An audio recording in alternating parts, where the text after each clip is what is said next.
Welcome to Canada's podcast. Bonjour tout le monde. Aujourd'hui, je suis avec Charlie Fernandez, qui est CEO et CMO de Studio Réverbère. Donc, Charlie, merci d'être avec nous aujourd'hui. Merci à toi pour l'invitation. Sandra est bien heureux de venir jaser avec vous aujourd'hui. C'est le fun, c'est plaisant, c'est vendredi. Je sens qu'on va passer un très agréable moment ensemble. Oui, ben moi aussi, j'ai le sentiment. Puis comme on disait justement, nous, on pourrait parler très longtemps, fait qu'on va essayer de garder ça dans le 20 minutes alloué. Mais en fait, je pense, Charlie, c'est qu'on a beaucoup de choses à dire en regardant ton parcours.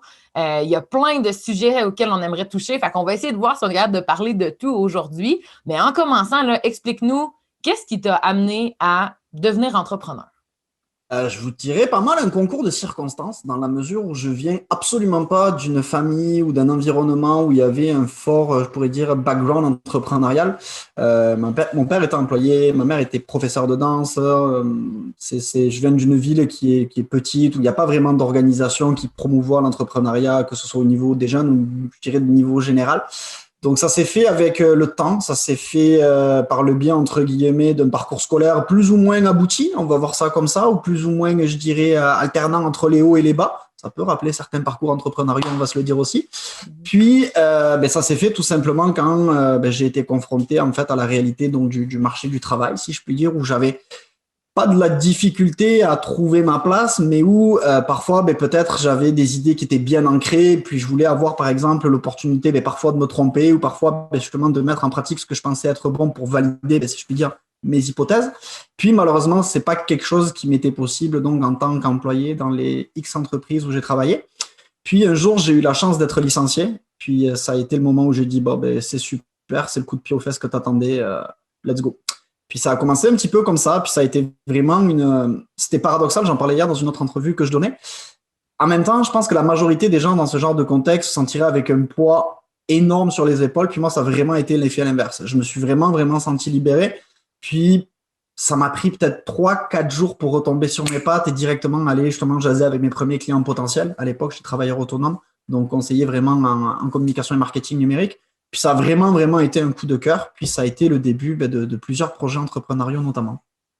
Génial. Donc là, tu es impliqué dans justement, là, on voit dans la ligne directrice, c'est les communications, c'est le marketing, c'est ta passion. Dans le fond, comment tu vois que ça se reflète en fait dans toutes les implications dans lesquelles tu es, puis pourquoi en fait c'est si important pour toi, les coms et le marketing? En fait, pendant très longtemps, en fait, mon aspiration, si je puis dire, dans la vie d'un point de vue professionnel, était de prendre vraiment le même chemin, entre guillemets. Je dis vraiment entre guillemets parce qu'on n'a pas du tout le même background avec mon papa, mais prendre le même chemin que lui. Donc, travailler vraiment dans le domaine de la mode, du prêt-à-porter, donc tout le volet production-achat. Puis, j'ai eu la chance de faire de nombreux stages, notamment à l'étranger, que ce soit en Chine, que ce soit en Afrique du Nord, que ce soit en Europe, que ce soit donc également dans les Caraïbes. Puis, je me suis rendu compte que c'était vraiment trop compliqué. Donc, arrivé à l'âge de 16-17 ans, pas de déception, mais retour à la réalité, je me dis, tu veux pas faire ça, c'est pas vrai. Donc, j'ai commencé à magasiner autre chose à faire, si je puis dire. Puis c'est là un petit peu où les réseaux sociaux ont commencé, si je puis dire, à connaître leur avènement, notamment avec Facebook à l'époque, qui commençait déjà à faire parler de lui avec les profils, les groupes, etc. Puis, ça a coïncidé ce moment-là avec le moment où je suis rentré à l'université, donc en école de commerce, à l'IDRAC, dont je suis l'ambassadeur présentement au Canada, et où j'ai intégré le bureau des étudiants, justement, en titre de responsable des communications. Puis c'est là que j'ai découvert, en fait, le pouvoir, justement, des réseaux sociaux et du numérique, en fait, dans la vie en général. Donc là, dans une vie académique. Puis, lors des stages que j'ai fait ultérieurement, j'ai essayé de transposer, si je puis dire, ce domaine-là dans les métiers que j'allais faire, entre guillemets, par la bande des stages, encore une fois, qui m'étaient proposés. Puis c'est là où j'ai vraiment attrapé le virus et c'est là où j'ai commencé à m'intéresser, au référencement naturel, au email marketing, au marketing des réseaux sociaux, etc. Pour ensuite, après quelques voyages, notamment à Londres puis à Beijing, me retrouver au Québec et intégrer l'Orchestre symphonique de Québec. Puis, je suis resté là-bas 1 an, je faisais du télémarketing, donc la personne qui vous appelait le soir pendant que vous soupiez, c'était moi. Puis, non, j'ai intégré vraiment ensuite plus rapidement des agences. Puis, c'est vraiment là où j'ai commencé à professionnaliser ma démarche, à lire peut-être davantage d'articles, à écrire moi-même des articles, à donner des conférences. Bref, c'est là où j'ai commencé un petit peu à comprendre l'impact du numérique à large et des réseaux sociaux, encore une fois, dans la vie d'une entreprise, que ce soit au niveau des ventes, du marketing, des RH, de la direction. Puis, c'est là où j'ai commencé à creuser dans cette direction-là pour aboutir où je suis aujourd'hui. Donc, tout simplement cofondateur de la première agence spécialisée sur Instagram au Canada. C'est génial. Puis c'est pas seulement ça que tu fais également. Donc, tu Ouais. es également propriétaire d'un restaurant. Oui, ouais, je suis cofondateur également d'un restaurant donc, qui est situé donc, dans la basse ville à Québec, donc dans le quartier Saint-Roch, qui s'appelle Le Jacques, où on est plusieurs associés de différents backgrounds. C'est ça aussi qui est très, très intéressant. L'alchimie est plutôt bonne et qui propose une expérience qui est très nichée, je dirais, qui est très feutrée. Le Jacques, c'est un établissement où on peut aller entre amis pour fêter une belle occasion, où on peut aller faire une date, où on peut aller avec de la famille. C'est un endroit qui est très versatile, mais qui reste toujours, je pense, pas pédant, qui est pas présomptueux, mais qui est toujours assez cossu, assez agréable, assez. On se sent bien, voilà. On se sent placé à sa juste valeur. Donc c'est quelque chose qui me rejoint beaucoup également, puisque c'est quelque chose qui mélange un petit peu le savoir-vivre à la française et le savoir-vivre et le patrimoine gastronomique québécois. Donc après 11 ans d'expatriation, ça me reflète bien. Puis sinon, quand j'ai un petit peu de temps, ben, je m'implique à droite à gauche, comme tu le sais. Oui. Puis justement, parlons-en là, de comment ça s'est passé, toi, quand tu es arrivé au Québec. Là. Tu sais, pour toi, là, c'est quoi les leçons que tu as tirées, que les gens qui se disent, ben moi, j'arrive au Québec, je veux me partir en entreprise, comment ça fonctionne? C'est quoi, toi, les choses que tu as appris que tu aimerais partager avec ces gens-là? Ben, la première chose que j'ai appris, puis peut-être qui est très très différent, et je dis peut-être volontairement parce qu'encore une fois, j'ai peut-être pas eu cette influence entrepreneuriale lors de entre guillemets, mon long passage en France, parce que je suis né quand même en France et j'ai été born and raised, comme on dit en anglais, en France, mais que j'ai pas vu ni en France, que j'ai pas vu en Angleterre et que j'ai entreaperçu lors de mon passage en Chine, c'est vraiment encore une fois ce volet encouragé à l'entrepreneuriat. Puis quand je suis arrivé au Québec, et pourtant quand j'en parle avec des Québécois, ils me disent pourtant on est la province où l'entrepreneuriat est peut-être moins stimulé. Moi, pour moi, ça a vraiment fait toute une différence. Je voyais qu'il y avait vraiment des structures qui venaient appuyer ça, puis qu'il y avait vraiment des initiatives concrètes et des événements qui étaient justement développés de façon à promouvoir et à encourager l'entrepreneuriat. Donc moi, c'est sûr que déjà, ça, d'un point de vue, si je puis dire, culture, c'était vraiment un gros changement. Si on reste sur le volet culture, j'ai remarqué que les gens ici, encore une fois, c'est avec mon œil personnel à moi, ont peut-être plus de facilité que des gens, par exemple, sur d'autres continents avec une mentalité peut-être plus conservatrice à se lancer justement dans l'entrepreneuriat. Les gens ont moins peur de sauter du fameux avion puis de se préoccuper ensuite de comment ouvrir le parachute. Donc ça a été vraiment un deuxième constat assez majeur. Puis le troisième constat que j'ai eu par rapport à l'entrepreneuriat que j'ai eu ici, c'est qu'il y a vraiment une malléabilité dans le potentiel des idées que l'on peut avoir. Et on peut avoir facilement les moyens de ses ambitions, que ce soit d'un point de vue financier, que ce soit d'un point de vue, par exemple, mentorat, puisque moi je suis notamment mentoré chez le réseau M et je mentore donc femmes et sort, pour justement avoir des gens qui vont venir se greffer de manière agile à un projet entrepreneurial pour le faire évoluer. Donc ça a été vraiment trois constats assez limpides, je dirais. Puis ensuite, les facteurs qui ont fait en sorte, ben, si je puis dire, que cela ait été rendu possible à mon petit niveau, je pense que c'est beaucoup basé, entre guillemets, ou ça a beaucoup été basé au début par le bénévolat. Moi, j'ai été bénévole pendant très longtemps, je le suis encore d'ailleurs, puis c'est quelque chose qui me tient énormément à cœur. Je pense que comme la majorité des immigrants, on est toujours un petit peu redevable du pays qui nous accueille, donc on a toujours propension à vouloir donner aux gens, en fait, en retour.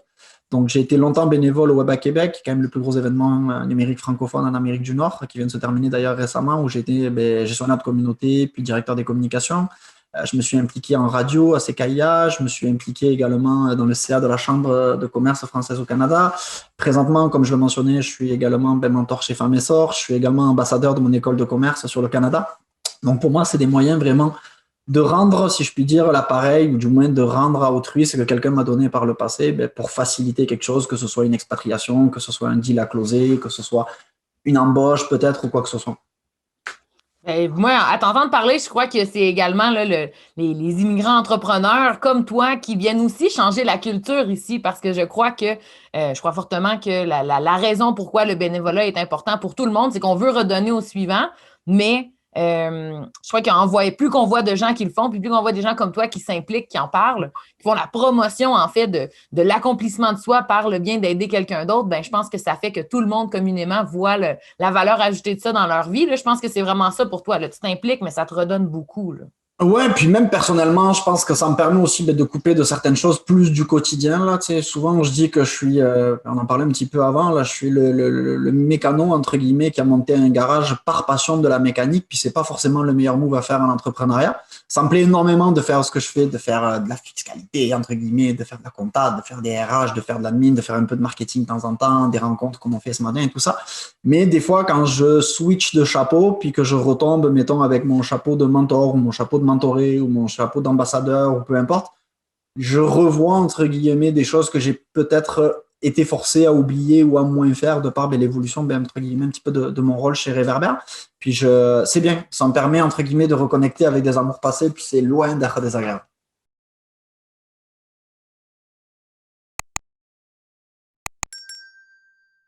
Puis justement, là, tu sais, en parlant de ton implication, puis t'as une vie chargée, t'aimes ça les choses qui changent. Puis je vois vraiment qu'avec Studio Réverbère, agence marketing, formation marketing, Instagram et ton copropriétaire de restaurant, dans les dernières années, là, avec la situation actuelle, il y a t'as quand même eu des défis à surmonter. T'as trouvé ça comment, là, toi, de vivre cette réalité-là avec la situation de pandémie mondiale? Pour bien répondre à la question, je vais me permettre vraiment de resituer le contexte en fait de l'agence, puisque nous on est une agence qui est très jeune, on est une agence qui va fêter bientôt donc c'est 4 ans en octobre, le 17, si ma mémoire est bonne, j'espère qu'elle est bonne. Et avec mon associé, donc on arrive d'un background qui est également un background jeune en termes de culture. Donc on arrive vraiment où on avait une entreprise auparavant qui venait en aide à des startups sous différentes formes. Et donc, on a toujours été habitué à avoir une certaine proactivité, une certaine agilité, puis à savoir, si je puis dire, rapidement analyser un contexte d'affaires pour être en mesure de rebondir vraiment plus rapidement, puis plus vélocement, je dirais, que les autres. Puis cette caractéristique-là, que moi j'appelle un peu un soft skill dans notre domaine, ça a vraiment été prépondérant dans l'évolution de Réverbère depuis les 4 dernières années, mais surtout dans les 2 dernières années. Réverbère, pour expliquer un petit peu aux gens qui sont moins familiers avec la structure, on est la première agence donc spécialisée sur Instagram et son écosystème au Canada. On s'entend, Instagram, c'est plus seulement une application sur un téléphone. Et nous, qu'est-ce qu'on fait? C'est extrêmement simple. On aide par le biais de cet écosystème à aider donc des entreprises à répondre à des enjeux donc d'affaires, que ce soit de l'augmentation des ventes, c'est beaucoup ce qu'on fait, ou encore augmenter la notoriété ou se distinguer d'un concurrent ou de fidéliser de la clientèle. Puis pour ça, on utilise différentes expertises et bien entendu, ces expertises ont considérablement évolué donc, au fil des dernières années. Il y en a une particulièrement qui a énormément évolué, c'est tout le volet formation. On a extrêmement consolidé, notamment l'année dernière, de façon tout simplement à s'adapter aux mesures gouvernementales qui étaient mises en place et répondre bien entendu aux enjeux de notre communauté. Puis ça a fait qu'on a eu une année 2020 extrêmement occupée avec, je dirais, pas mal tous les indicateurs possibles et inimaginables dans un verre très, très, très, très vif, et qui nous a permis ensuite de développer d'autres initiatives. C'est-à-dire toujours cette logique de, oui, avoir la chance, si je puis dire, de bénéficier donc, de la confiance de nos clients et de la communauté, mais de leur rendre d'une certaine façon, dans la mesure où l'automne dernier, donc l'automne 2020, on a offert pour environ 1,2 million donc, de dollars en formation à des PME donc, du Québec qui avaient été impactées. Donc toujours cette logique, encore une fois, de redonner un petit peu au suivant. Puis, ça continue cette année. Ça continue cette année puisqu'on a d'autres projets. On a notamment lancé un programme de croissance qui vient aussi en aide justement aux entreprises pour leur aider à développer leurs ventes sans risque. Puis ça, c'est quand même très haut. Et donc, de ce fait, si je puis dire, on continue à surfer sur cette dynamique extrêmement positive que l'on voit, nous, du côté des agents. Maintenant, si on fait le parallèle avec le domaine de la restauration, qui est probablement, selon mon humble avis, avec l'hôtellerie et les métiers des arts et de la culture, les domaines les plus impactés par la pandémie, c'est sûr qu'on passe d'un blanc, très vif, à un noir un petit peu plus sombre, un peu plus tombé, on va dire. Moi, j'ai été particulièrement peiné, si je puis dire, de ce que j'ai vu dans les dernières années, parce que oui, bien entendu, on a des restaurateurs qui sont fermés, mais on a des gens qui, comment je pourrais dire, malheureusement, sont impactés d'une manière extrêmement négative par cette fermeture-là. Puis je parle pas vraiment de perte d'emploi, je parle de gens qui sont entrés dans des dépressions, des gens qui ont décidé de vraiment ne plus avoir aucun lien avec la restauration et tout ça. Donc, c'est sûr que j'ai une certaine pudeur quand je parle de la situation actuelle, dans la mesure où, d'un côté, encore une fois, on a été pas privilégié, mais on a su tirer profit des avantages de la situation actuelle. Et d'un autre côté, on a perdu une brigade au restaurant, on a dû repenser une offre, on a dû composer avec tous les éléments en fait que composent les restaurateurs. Puis j'en profite pour leur adresser mes meilleurs vœux de force et de soutien. C'est vraiment super. Je pense qu'on voit la ligne directrice qui est on contribue à la communauté, on s'entraide et on veut vraiment faire une différence de par l'expérience client avec le restaurant et on se retrousse les manches, on passe à travers. Puis de l'autre côté, comment on peut aider économiquement les entreprises qui parfois ne savent pas, surtout avec l'évolution des médias sociaux. Je pense que d'avoir une entreprise comme la vôtre de confiance pour être capable de suivre la cadence, parce qu'on s'entend que c'est pas évident pour une PME de faire ça, d'où l'idée de vos formations, j'imagine. Oui, d'où l'idée des formations, puis toujours également l'envie d'être proactif et d'innover, parce qu'avoir envie de donner à autrui, c'est bien, mais le faire encore une fois de manière proactive, en essayant d'apporter vraiment le meilleur de notre valeur à ces gens-là, c'est, je pense, qui vient mettre un petit peu la cerise sur le sundae. Un exemple, quand on a lancé Réverbère, par exemple, on a attendu de lancer officiellement l'agence de façon à avoir un livre blanc, qui est un vrai livre blanc de plus d'une centaine de pages ou une trentaine de conseils, qui s'appelle Instagram sans filtre, d'être prêt. Parce qu'on voulait vraiment, lors du lancement, mettre en exergue le fait qu'on n'était pas une agence comme les autres et que ça se limitait pas juste au fait d'être spécialisé sur une plateforme ou du moins un écosystème. Puis ça a rencontré vraiment un succès. On a eu beaucoup de feedback positif. On s'est dit, ça va être un critère différenciateur. Les agences, entre guillemets, généralistes et réverbères, puis même les autres agences, on sera différents parce qu'on ne fait pas tout à fait les mêmes métiers. On travaille déjà en partenariat, pas en concurrence. Puis encore une fois, on va avoir peut-être plus, si je puis dire, pas de générosité, mais une approche différente, notamment dans ce qu'on va apporter à la communauté. Donc, ceci, c'est un très bon exemple, encore une fois. Puis, l'autre très bon exemple, je pense qu'on a lancé récemment, c'est encore une fois notre programme de croissance où, rapidement, qu'est-ce qu'on fait? C'est très simple. On offre à des PME québécoises les campagnes dont bénéficient des très grandes entreprises canadiennes ou internationales. Donc, on parle en fait de campagnes sur en gros une douzaine de mois qui représentent des budgets dans les 6 chiffres. Sauf qu'on leur offre cela pour, grosso modo, 1/20 de la valeur, en fait, de ce que ça représente. Donc, c'est un cinquième, pardon, et non 1/20.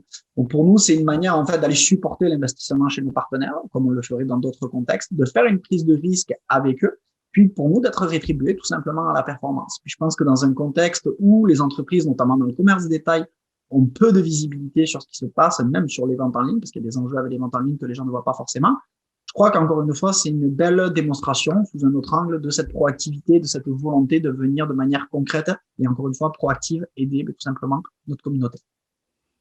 C'est très inspirant de t'entendre parler de comment vous justement vous aidez la communauté. Puis quand on regarde ton parcours, si les gens veulent aller voir sur LinkedIn ton parcours, on voit que tu es très jeune, mais tu as fait beaucoup de choses. C'est quoi ta vision que tu vois, toi, pour ta vie d'entrepreneur dans les prochaines années, là? À quoi ça va ressembler? C'est quoi tes aspirations, tes ambitions?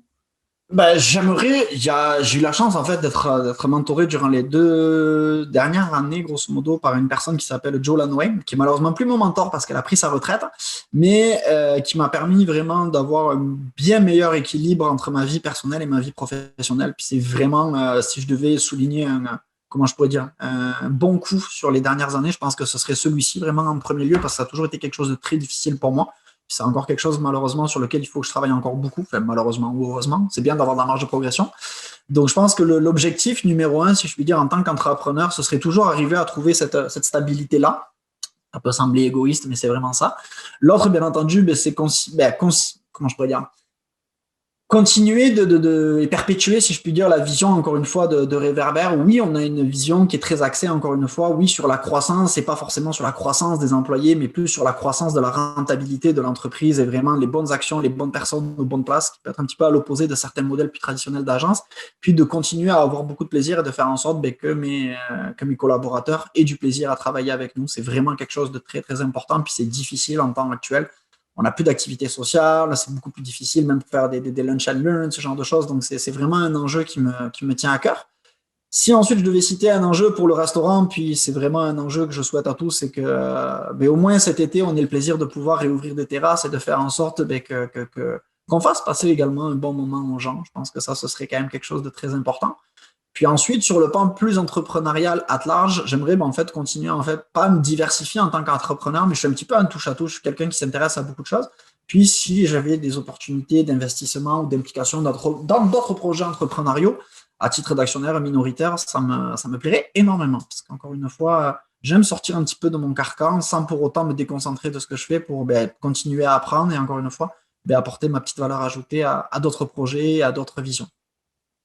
Puis avant de terminer, une dernière question que j'ai pour toi je crois que ça pourrait intéresser justement les entrepreneurs ou les auditeurs qui nous écoutent. En fait, là, toi, tu as parlé d'être mentor, d'être mentoré. Oui. Tu sais, vraiment, là, c'est quoi que le mentorat a apporté dans ta vie? Puis c'est quoi un peu la raison pourquoi les gens ils devraient s'intéresser au mentorat, peu importe où qu'ils en sont dans leur carrière? Je me rappelle pas comment j'en suis arrivé au mentorat. Je me rappelle en fait comment j'ai entendu parler du réseau M en fait et de Sage Mentorat, qui est vraiment une structure donc de mentorat au Québec, puis que je recommande vivement. En fait, c'était par le biais d'un événement, donc une conférence que je donnais, et par le biais d'interventions que je faisais dans le cadre de cohortes en fait, qui partaient donc représenter l'entrepreneuriat québécois en France, dont je faisais partie en 2020 et qui a été la première cohorte annulée, comme tu t'en doutes, pour les raisons que l'on connaît tous. Et j'ai échangé avec des gens qui étaient mentorés là-bas, puis À l'époque, c'était quoi? Je venais de lancer Réverbère, donc c'était ma 3e entreprise. Puis j'étais curieux de voir comment je pouvais faire les choses différemment. Puis peut-être savoir un petit peu, encore une fois, comment mieux concilier mes enjeux en tant que personne, donc en tant qu'être humain, versus les enjeux en tant que professionnel. On fait souvent la part des choses, mais c'est 2 entités dans le même corps, donc c'est important. Puis c'est vraiment pour ça, moi, à l'origine, que je me suis intéressé au mentorat. C'est peut-être pas la raison pour laquelle j'ai approché mon premier mentor, parce que ce que je voulais mettre, c'était vraiment comment je peux dire, de la structure encore plus dans notre démarche, puis avoir un œil un petit peu plus expérimenté par rapport à nos enjeux d'affaires. Mais au final, c'est ça qui est revenu. Et le principal bénéfice que je tire du mentorat, c'est vraiment ça. Puis les échanges également avec d'autres mentorés qui sont devenus des partenaires d'affaires ou des amis, avec lesquels j'ai beaucoup, beaucoup de plaisir. Donc, si vous vous lancez en affaires vraiment, ou même si vous êtes en affaires depuis longtemps et que vous avez l'impression, pas de stagner, mais que vous aimeriez un petit peu rebrasser les cartes, je trouve que le mentorat, c'est vraiment une excellente chose, que vous soyez mentor ou que vous soyez mentoré, parce que je pense que nos mentors, même moi en tant que mentor, j'en prends parfois beaucoup de mes mentorés également. Génial. Ben, Charlie, on arrive déjà à la fin de notre conversation. Il y a tellement de choses qu'on pourrait ajouter. À 20 minutes, c'est trop court. Hein?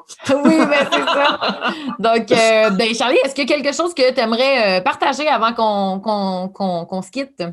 Partager, je sais pas, j'aimerais vous partager beaucoup d'ondes positives. Je suis pas très bon dans le spiritualisme ou dans le positivisme sanguin, mais je le sais vraiment sincère. Je pense qu'on est dans comment je pourrais dire, dans une période qui est très compliquée pour beaucoup sur le point de vue professionnel, sur le plan également personnel. Donc vraiment vous adresser mes meilleures pensées et mes meilleurs vœux, entre guillemets, de succès dans les projets que vous entreprenez présentement, encore une fois qu'ils soient personnels ou professionnels.